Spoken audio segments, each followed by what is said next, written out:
प्रिय छात्र नमस्कार। एनसीईआरटी गणित कक्षा 10वीं में आपका स्वागत है। आज हम लोग अध्ययन करेंगे प्रश्नावली 3.5 का 1 नंबर क्वेश्चन। इससे पहले थोड़ा सा हम लोग बेस पर ध्यान देते हैं, क्योंकि ये जो बेस जो है इसमें का अगर बेस के बारे में आप जान जाते हैं तो एकदम निश्चित 1 नंबर का कन्फर्म ये ऑब्जेक्टिव में पूछता है इसका बेस। इसमें एक फार्मूला होता है, जैसे आपको यहाँ दिखने को मिलेगा x बराबर b1c2 माइनस b2c1 बटा a1 b2 minus a2 b1। तो ये जो है कब किसके लिए ये लागू होगा, और यहाँ जो है y वाला, तो y is equal to c1 a2 minus c2 a1 बटा a2 a1 b2 minus a2 b1, ये सूत्र है। इसी सूत्र पर, इसी फार्मूला पर ये चैप्टर आपका हल होगा। तो इससे पहले थोड़ी सी हम बेस पर ध्यान दे देते हैं। हल्का थोड़ा सा, ज़्यादा समय नहीं लगेगा, लेकिन थोड़ी सी बेस जो है, एक सूत्र है जैसे ax plus by plus c is equal to 0। मान लीजिए x a1 b1 ये हो गया आपका c1। एक और है a2x b2y plus c2 is equal to 0। ये आपका, ये समझिए बेस के लिए, जो आपको जानकारी के लिए देखिए यहाँ दिया हुआ है क्वेश्चन। ये इस हिसाब से इसको क्या करना है, तो a1 आप जानते हैं कि a1 b1 c1 a2 b2 c2। तो एक फार्मूला होता है जो आदित्य हल, इससे पता होता है कि आपका समीकरण जो है आदित्य हल है या अपरिमित रूप से अनेक हल है या विरोधी है, यानी कि अपरिमित रूप से अनेक हल एक होता है, उसका युग्म का कोई हल नहीं। इस हिसाब से 3 को आपका 3 ठो रहता है। तो एक होता है a1 बटा a2 बराबर b1 बटा b2, अगर ये रहेगा फिर इसमें बराबर c1 बटा c2, ये रहता है आपका। तो इसमें अगर a1 बटा a2 not equal to b1 बटा b2, अगर ये रहता है आपका, ये a1 बटा a2 not equal to b1 बटा b2, सिर्फ ये कुछ भी हो इससे हमको मतलब नहीं है, सिर्फ ये a1 बटा a2 बराबर b1 बटा b2, तो ये होते हैं अविरोधी समीकरण।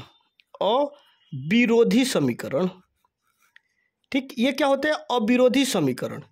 अब इसमें देखिए अविरोधी समीकरण में एक और इसमें क्वेश्चन आपका बनता है कि विरोधी समीकरण और विरोधी समीकरण, तो अविरोधी समीकरण का कितना हल होता है, तो 1 हल होता है। इसमें कहेगा अविरोधी समीकरण का कितना हल होता है, तो 1 हल होता है। एक और होता है a1 बटा a2 बराबर c1 b1 बटा b2 not equal to c1 बटा c2।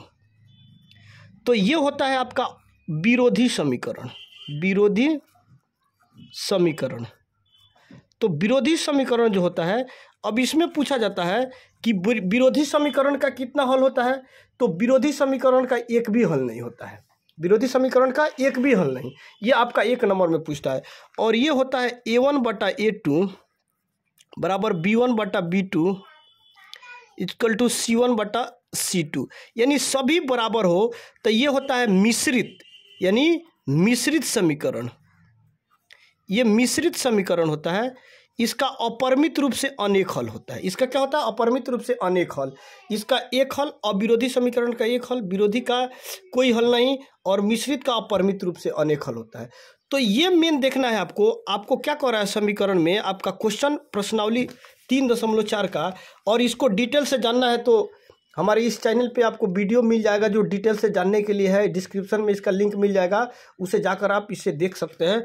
तो इसको बनाने के लिए यहाँ जो देखेंगे, जो चैप्टर आपका कह रहा है प्रश्नावली 3.5 प्रश्नावली, इसमें कह रहा है निम्न रैखिक समीकरण के युग्मों में से किसका एक अद्वितीय हल है। अब देखिए इसका होता है अविरोधी का अद्वितीय हल होता है, इसका अपरिमित रूप से कोई हल नहीं, इसका युग्म का कोई हल नहीं, इसका अपरिमित रूप से अनेक हल होता है।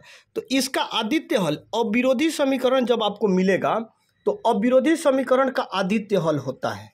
तो यहाँ हम देखेंगे निम्न रैखिक समीकरण के युग्मों में से किसका एक आदित्य हल है, किसका कोई हल नहीं, या किसके अपरिमित रूप से अनेक हल है। आदित्य हल की स्थिति में हो तो उसे ब्रज गुणन विधि से ज्ञात कीजिए। तो ब्रज गुणन विधि का यही सूत्र जो है मैं बताया था आपको कि x1 बटा x1 इजकल टू क्या होता है, x बराबर b1 c2 minus b2 c1। तो आपको यहाँ ये सूत्र मिल जाएंगे। देखिए यहाँ भी है x बराबर B1C2, x बराबर B1C2 माइनस B2C1 बटा A1B2 माइनस A2B1। ये अगर ब्रज गुणन विधि का ये सूत्र है, ब्रज गुणन विधि से आप हल करेंगे तो इसी सूत्र पर आप हल करेंगे इसको। तब तक हम लोग देखते हैं 3.5। अगर आदित्य हल है, ये क्या कर रहा है, आदित्य हल है, यहाँ देखिए आदित्य हल है, तो यहाँ आदित्य हल है, आदित्य हल की स्थिति में हो उसे ब्रज गुणन विधि से हल कीजिए। आदित्य हल होने के स्थिति में तब ब्रज गुणन विधि से हल करना है आपको। तो यहाँ आप देखेंगे 1 नंबर प्रश्न क्या है। 1 नंबर प्रश्न में आप देख लीजिए कि 1 नंबर आपका प्रश्न क्या कहता है कि 1 का 1 प्रश्नावली 3.5 का 1 का 1 क्वेश्चन, x माइनस आपका क्वेश्चन क्या है, x minus 3y minus 3 equal to 0। दूसरा क्या है आपका, यहाँ देखिए 3x minus 9y equal to 9y minus 2 equal to 0। ये आपका हो गया x पहले का question, x minus 3y minus 3 equal to 0, 3x minus 3y equal to minus 2। अब इसको देखेंगे, आप पहले इसको देखिए कि आदित्य हल है या नहीं। अगर आदित्य हल की स्थिति में होगा तो इसे ब्रज गुणन विधि से हल करेंगे। अब यहाँ देखिए, यहाँ कुछ नहीं रहता है तो यहाँ समझिए कि 1 आपका छिपा हुआ है। तो यहाँ देखिए A1 equal to 1, B1 minus 3, इधर वाला टोटल को A1 A2 A1 B1 C1 मानेंगे। तो अब B2 equal to minus 3, B2 क्या है minus 2 minus 3, A1 1 B1 minus 3 B2 minus 3, दोनों माइनस 3 है। यहाँ A2 3 प्लस है, यहाँ B2 माइनस 9 C2 माइनस 2 यहाँ दिया हुआ है। अगर इस स्थिति में देखना है, अब इसमें हम देखेंगे क्या कि आदित्य हल है या नहीं है। तो इसको क्या करेंगे, A1 बटा A2 बराबर B1 बटा B2 बराबर C1 बटा C2। अब इस पर ये मान, सबका मान अपना अपना जगह पे रखेंगे। अगर ये बराबर हो जाता है तो इसका अपरिमित रूप से अनेक हल है। अगर ये बराबर नहीं हो तो आदित्य हल है। अगर ये बराबर हो, अगर ये बराबर नहीं है तो युग्म का कोई हल नहीं। तो इसको हम क्या करेंगे, यहाँ देखेंगे कि A1 का मान 1 बटा 2 बराबर B1 का मान माइनस 3 बटा माइनस 9। A1 का मान 1, A2 का मान 2 है सॉरी, यहाँ 3 है, 2 नहीं 3। और B1 का मान आपका हो गया, B1 का मान माइनस 3, B2 का मान माइनस 9 इक्वल टू C1 का मान माइनस 3 और C2 का मान माइनस 2। तो यहाँ देखिए आप काटिए इसको, 1 बटा 3 इक्वल टू माइनस 3 बटा माइनस 9, माइनस 3 बटा माइनस 9। यहाँ देखेंगे हम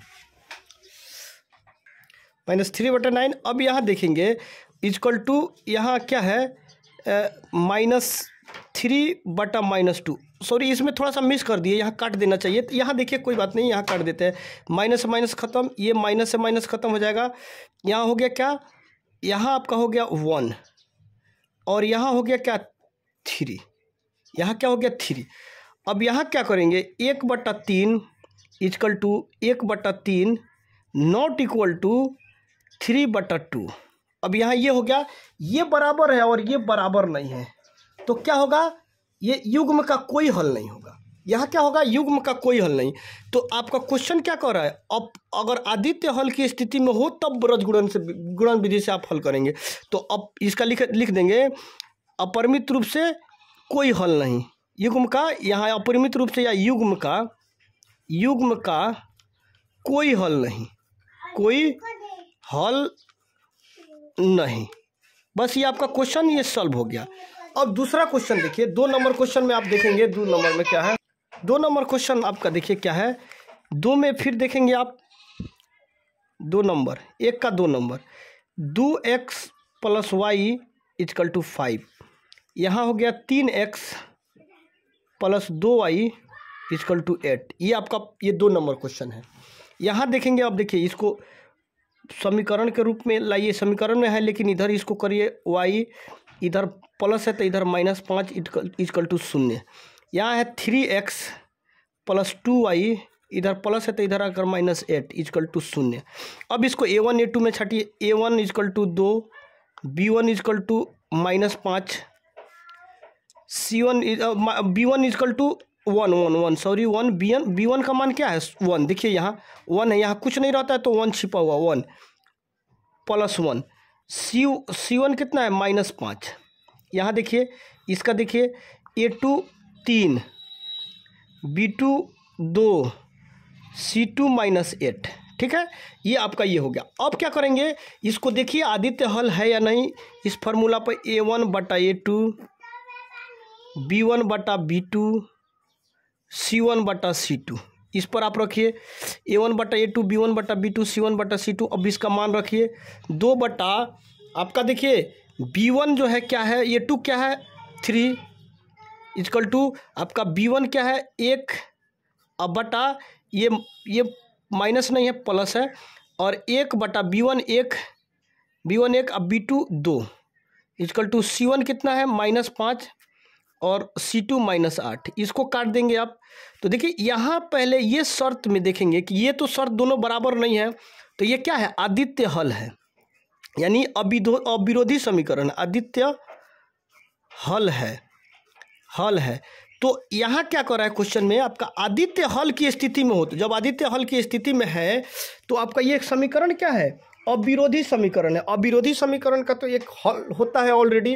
तो इस पर जो है आप x वाला फॉर्मूला मैं आपको बताया था, x बराबर b1c2 माइनस b2c1 बटा a1b2 माइनस a2b1, ये आपका फार्मूला है। ये ब्रज गुणन विधि से हल करने वाला फार्मूला है। इसी जब आदित्य हल की स्थिति में आ जाए क्वेश्चन, तब तो आदित्य की हल की स्थिति में आ गया। तो इस पर अब रखिए b1 का मान देखिए आपका क्या है 1, गुने c1 का मान, c2 का मान 2, माइनस b2 का मान 2, b2 का मान कितना 2, b1 का मान कितना हो गया आपका, b1 का मान 1, c2 का मान आपका हो गया, c2 का मान -8। यहाँ देखिए -8 है, ये गलती से मिस्टेक से लिख दिए -8, c2 का मान -8, b2 का मान 2, और c1 का मान कितना हो गया -5 बटा a1 का मान देखिए, a1 का मान कितना है 2, b2 का मान 2, माइनस a2 का मान 3 यहाँ है, यहाँ गुना में है तो गुना में दे दीजिए -5। यहाँ देखिए यहाँ c2 का मान, a2 का मान कितना है 3, यहाँ इंटू b1 का मान क्या है 1, इसको मल्टीप्लाई करिए -8 माइनस प्लस 10 बटा 2 दूना 4, -3 में 1 से गुना करेंगे 3, यहाँ 10 में से 8 घटाएंगे क्या हो जाएगा 2 प्लस 2, अब बटा 1, यानी x का मान कितना निकल गया 2, ये x का मान 2 आंसर। दूसरा स्थिति क्या है y, ये ब्रज गुणन विधि का फॉर्मूला है, c1 a2 minus c2 a1 बटा a1 b2 minus a2 b1। ये फार्मूला पे अब रखिए इसका मान। अब यहाँ देखा जाए a2 का मान, c1 का मान कितना है, c1 का मान यहाँ निकाले हुए हैं ऑलरेडी, c1 का मान इसमें -5, c1 का मान कितना है -5, यहाँ देखिए c1 का मान -5, तो -5 रखिए c1 पर, -5 गुना इसमें है गुना a2 का मान देखिए कितना है, a2 का मान 3, तो 3 रखिए, माइनस है तो यहाँ माइनस रखिए, c2 का मान देखिए कितना है -8, c2 का मान -8, यहाँ a1 का मान देखिए, a1 का मान कितना है 2 बटा a1 का मान 2 गुने b2 का मान देखिए कितना है, b2 का मान 2 माइनस a2 का मान देखिए कितना है 3 गुने b1 का मान देखिए कितना है 1। अब इसको फिर क्या करिए मल्टीप्लाई करिए, -3 कितना हो जाएगा, -5 15, -15 माइनस माइनस प्लस, 8 दूना 16 प्लस 16 अब बटा 2 दूना 4 माइनस 3। अब यहाँ क्या करेंगे, 16 में से 15 जाएगा 1 और 3 में से क्या जाएगा, 4 में से 3 जाएगा 1, तो ये क्या हो गया 1। अब x का मान कितना आ गया 2 और y का मान कितना आ गया 1। ये आंसर, दोनों का आंसर, यानी x बराबर कितना आया 2, y बराबर कितना आया 1। ये आपका क्वेश्चन आंसर हो जाएगा। अगर कोई भी इसमें दिक्कत होगी, इसी फार्मूला पे आप क्या करेंगे, आसानी से इसको हल कर सकते हैं, इसमें कोई डाउट नहीं है, कोई दिक्कत नहीं है। अब हम देखेंगे 3 नंबर क्वेश्चन। अब 3 नंबर क्वेश्चन में आपका देखिए क्या कह रहा है। 3 नंबर क्वेश्चन क्या है, यहाँ सेम उसी कंडीशन में आपको हल करनी है।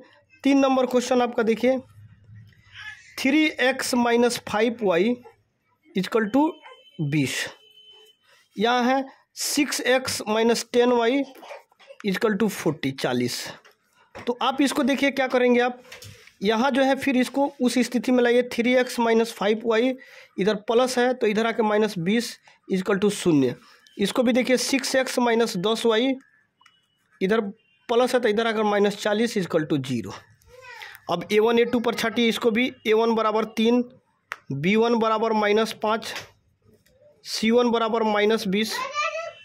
उसके बाद हो गया, उसके बाद a2 बराबर 6, b2 बराबर माइनस 10, c2 बराबर आपका हो गया माइनस 40। अब उसी सूत्र पर देखिए आदित्य हल है या नहीं, तो a1 बटा a2, b1 बटा b2, c1 बटा c2। इस फार्मूला पर आप रखें। a1 का मान कितना है 3, a2 का मान 6 बराबर b1 का मान क्या है, b1 का मान 5 माइनस 5, b2 का मान माइनस 10, c1 का मान देखिए क्या है माइनस 20 और c2 का मान माइनस 40। अब इसको काटिए, माइनस 10, 20 से कम 20, 20 दूना 40, 5 से 5 कट गया, 5 से कम 5, 5 दूना 10, 1 3 दूना 6, 1/2, 1/2 बराबर 1/2। यहाँ देखिए 1/2, यानी कि ये हो गया आपका। जब बराबर है तो मैं इसके पहले बता दिया था कि बराबर होगा तो अपरिमित रूप से क्या है, इसका अनेक हल है। इसका क्या है, अपरिमित रूप से अनेक हल होगा। यहाँ पे आप लिख देंगे अपरिमित रूप से, अपरिमित रूप से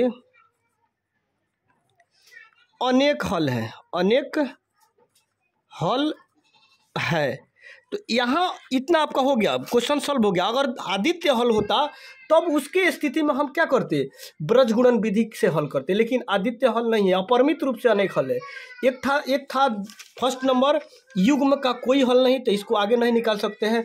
दूसरा आदित्य हल था तो ब्रजगुणन विधि से निकाल दिए। तीसरा है अपरिमित रूप से अनेक हल है, तो ये भी आगे ब्रजगुणन विधि से नहीं होगा, क्योंकि यहाँ आपका क्वेश्चन कर रहा है अगर आदित्य हल की स्थिति में हो तब। तो यहाँ ये देख लीजिए। अब यहाँ फिर हम देखेंगे अगला प्रश्न क्या है।